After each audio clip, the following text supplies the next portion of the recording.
In this video, former governor of Jigawa State, Sule Lamido, alleged that President Bola Tinubu supported General Babangida in the annulment of the historic June 12, 1993 presidential election. The question I really want to ask at the moment is that what really happened during and after June 12th? Did the current president, Bola Tinubu, truly supported the annulment of June 12th? Because Sule Lamido even said that people should ask Babangida that Tinubu supported the annulment of June 12th. These are serious and big allegations on the president. So, but let's watch the video. Let's see what the former governor allegations were, and hopefully we will come out with our own personal, individual conclusion on the comment section. Well, we'll go live to Jigawa State, where we have former governor of the state, Sule Lamido, to speak on the political calculations ongoing across the political parties ahead of 2027. Glad to have you join us. Glad to have you join us on Newsnight. Let me start straight off. Are you a part of this coalition? Okay. I'll try to decipher what you are asking me because the line is breaking. However, I am part of any arrangement, no matter whatever nomenclature or name, to remove the current government of incompetency, of insecurity, of dividing the Nigerian family between North and South out of power. I'll go into any arrangement for that purpose. That's fantastic, but that doesn't particularly answer my question. Are you part of this particular arrangement? Ada? What I'm saying is this. You see, don't panic. You see, I'm not going to person who keep on panicking over issues. I don't panic. I walk with my eyes wide open. What I'm saying is that today in Nigeria, we've got a government which is dividing Nigerians along North and South, dividing Nigerians along ethnicity line, and also using institutions of the state in manipulating and controlling and coercing, the opposition.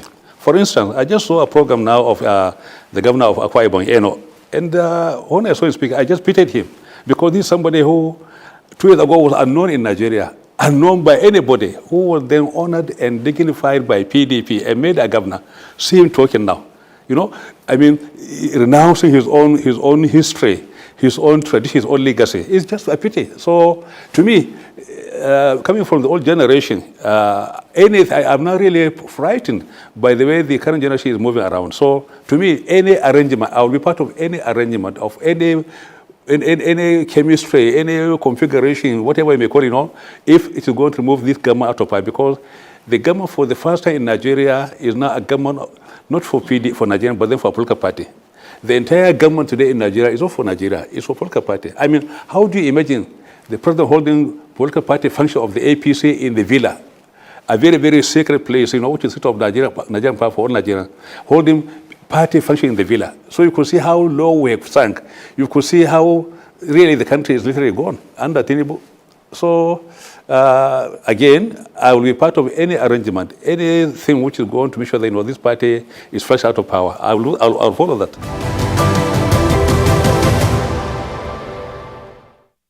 Right, glad to have you back. You're still watching News Now with me, India Mogan. We're still discussing with the former Jigawa State Governor, Sule Lamido. Glad to have you. I'm sure you can hear clearly now. The question is, or was, Tinubu's benchmarking of his contributions to democracy and fighting militocracy, considering what you are witnessing now.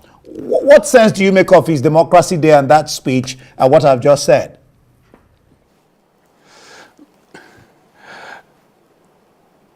Okay. You see, I feel highly entertained by Tinubu's rhetorics, the way he's dramatizing his own role, in Nigerian democracy. Luckily, we're all alive. He's gone. Luckily, we are all alive. We are all there. We are all, participants in that particular, sphere of political activity. So I was in the middle of it. Tinubu became relevant and noticeable after Abacha took over government. Before then, he was in the Senate, was the secretary of the party. And with all respect to him, you see, he was part of those people who were supporting Babangida's annulment of June 12. He was part of it. His own mother, Haja Mogaji from Lagos, was organizing Lagos market women to come to Abuja to pledge, support for Babangida. I'm saying this because it's simply history. I mean no harm. I mean don't mean to embarrass him. But then you see, he was actively handing gloves to Babangida. Now, when Babangida saw the fact that he was having a problem with the party, he went to the National Assembly to address them. One infamous speech was, they are trying to incite you. It is you they are against. Tinubu was there, and IU became very, very firm and straight on the issue of June 12. He called a meeting, then being the only senior elected person in government at that time, as Senate President. He convened a meeting in Edo, in Benin. We were going there with the governor, where we went there and reaffirmed our commitment to June 12. All right? Babangida was so angry with IU. When he came by, he removed him and put in a better arrow.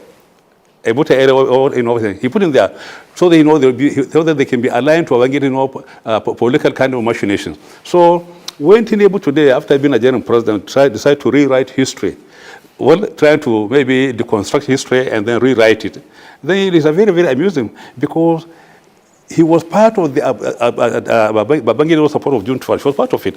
Now, it was only when Abacha took over government that Tinubu then became our so-called activist of June 12. Not only him, all those who are talking about June 12 in Nedeko, I mean no harm, I mean no disrespect. I'm simply saying what happened during that time. All of them, those people in Nedeko, where were they on June 11? They had no part in June 12. They are not part of June 12 campaign. They are not part of the June 12 activities. What they are never, because most of them are saying they should now look, all of them, because they know ability that won't work out. So when Abiola won the election, and then after the annulment, they are all very, very passive. But suddenly, after Abacha came on board, removing Sonekam, they became activists. They formed Nedeko. Nedeko was opposed to Abacha, was opposed to election formation. Nedeko was something which was formed, to fight Abacha, not to fight democracy, not to fight for June 12. So whatever Tinubu is doing today is simply reconstructing history the way he thinks it's going to fit his own political interests. But then obviously he was a major supporter of Babangida. Ask Babangida, ask him. So when you talk about, honoring June 12, what are those characters? Ebute Ere, somebody who replaced Ayu for June 12? Who are the others? All of them. So he ran away. We stayed behind. We fought Abacha. I was detained, because of my fight with Abacha. I was detained. Really was detained. So all of us, Adamu Churuma, Bola Ege, Yoche Ayu, Kwame, and many others, Bagaji, all of them were there. We fought Abacha. We fought him because we were willing to risk our lives. Tinubu ran away. He was not in the country. He only came back after the whole thing was, after the call was very, very clear. So what I'm saying is, all those advocates of June 12, they are more concerned with the bath water rather than the baby. They are more concerned because most of them were at the end of the meal. When the product was being processed, they simply picked up the product. The process which produced the product, they are not there. They're not part of it. They only pick the product. And today it's not about the victor, but it's about the victory more than anything else. So we make this kind of distinction. The difference between the victory and the victor. The Nedeko were more concerned with the victory than the victor. As far as they are concerned, in the bathwater they are trying to use, they are trying to hang on to their own kind of riding on top to reinvent, history in Nigeria. Otherwise, I feel embarrassed for the president, for the way he's talking, honestly.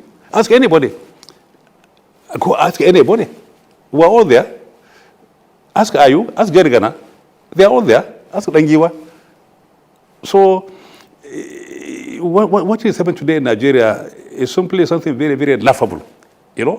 People, who had no political pedigree, who had no political history, who are not known as fighters, are now at the forefront fighting for Nigerian democracy. It's so laughable. There. I had you talk about Omoeno, and you said you were laughing when he was speaking. If I remember correctly, corrects me, there was a time in the nation that you, along with some other governors of the PDP, switched camp. Isn't that the same thing that Omoeno and people like Obero Wari is doing now? Maybe you're too young to understand history, maybe, but then go into history. You know, the crisis in PDP in 2014 was purely internal. We were working against what was happening in the party under Bamanga Tukur and Jonathan. That, you know, let's run the party based on rules and regulations. We should not create any depression for anybody to take advantage. So we are fighting for internal democracy in the PDP. But then at that time, the APC was being formed, and they tried to use the crisis in PDP to leverage our support. And I said, no, look, we are fighting within our party to install more internal democracy. However, if we, the governors, some of us, you know, if you feel that you want to leave the party and join APC, fair enough, do what we did in 1983. In 1983, when there was crisis in PRP, and we left the PRP to join MPP to run for elected officers. I resigned from the House of Reps. I resigned because I said, look, there is no way I can use the fortune of PRP, which produced me, because at the election of PRP, nobody knew Sule Lamido, nobody knew Abakarimi, who were unknown and, you know, unnoticed. It was the PRP and Bola Tinubu, you know, character and history which was being elected. So if we are going to leave his own party, it's only fair we surrender to him, we relinquish everything about PDP and go and find our fortune in another political party. That's what we did. So we left, I ran from the House of Reps. I came and met Rimi, and Rimi too resigned from office as a governor of the state because there's something called character in us, something called principles. But today, you know, so that's why I say, in 2014, I say, look, all those governors now, if we are going to leave the PDP, let's now resign our offices and then go and find our fortune somewhere in the APC. But I cannot take, you know, the PDP fame, the PDP investment, the PDP treasure, the PDP legacy, and, you know, and there and go use it to fight an opponent. I can't do that. So that's why, so really, in 2014, we were simply fighting for internal democracy. And those who left the party and went to APC, most of them came back. So it's because today we have no policy of character or principle. That's why we have this kind of problem. Now look at this man. I say, Eno. He was, I mean, who knew him before now? Nobody knew him. Nobody knew him. So today people are using, you know, public office to promote their own ephemeral interests. Public office. I just saw we can also talk in there, you know, with their programs, paying money to sponsor his own program.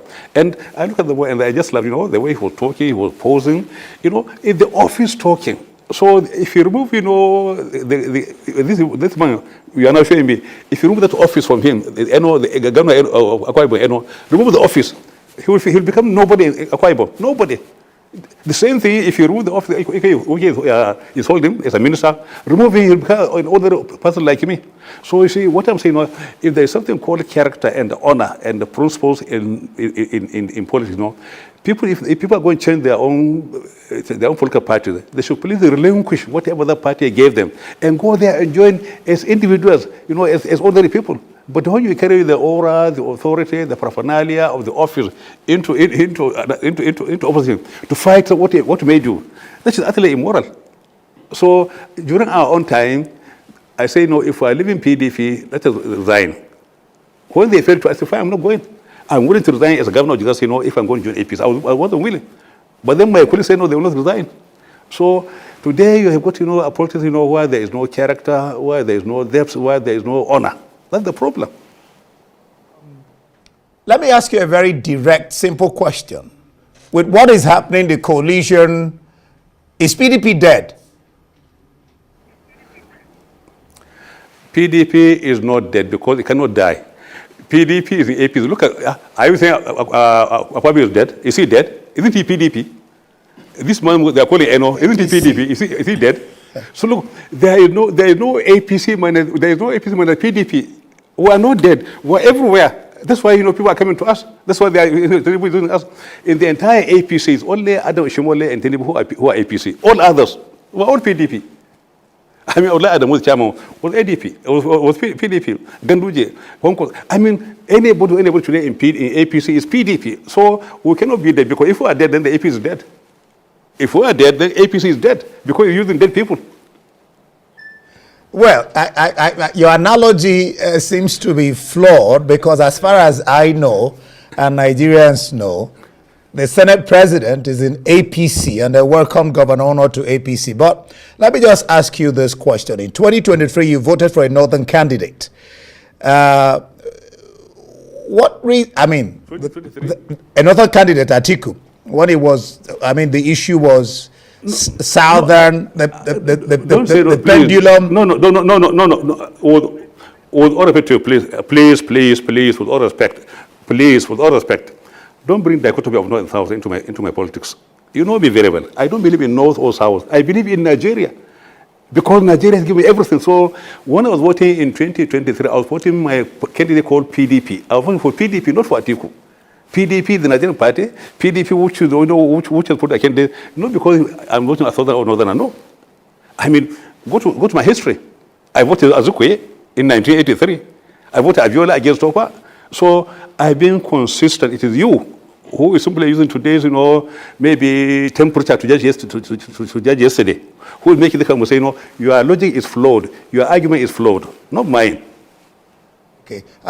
Now, some people are saying their argument is that the formation of ADA, All Democratic Alliance, that the party, the time it's coming is too short to sensitize, mobilize, and give APC a run for its money. Do you think so? You see, first, why are we coming into alliance? It's very important, no? Because there was alliance in 2014, which produced Buhari. Was Nigeria better off in that alliance? The same alliance produced Tinubu. Are we better off? So to me, alliance should be based on some issues, about the country, its security, its unity, and its prosperity. When we talk about the issues, then you can talk about, election. To me, whatever we do should be done through Nigeria, not through a candidate. Nigeria should be run through Nigeria. Any candidate who wants to run should run through Nigeria. We should not have a candidate who put Nigeria behind and lead Nigeria. No.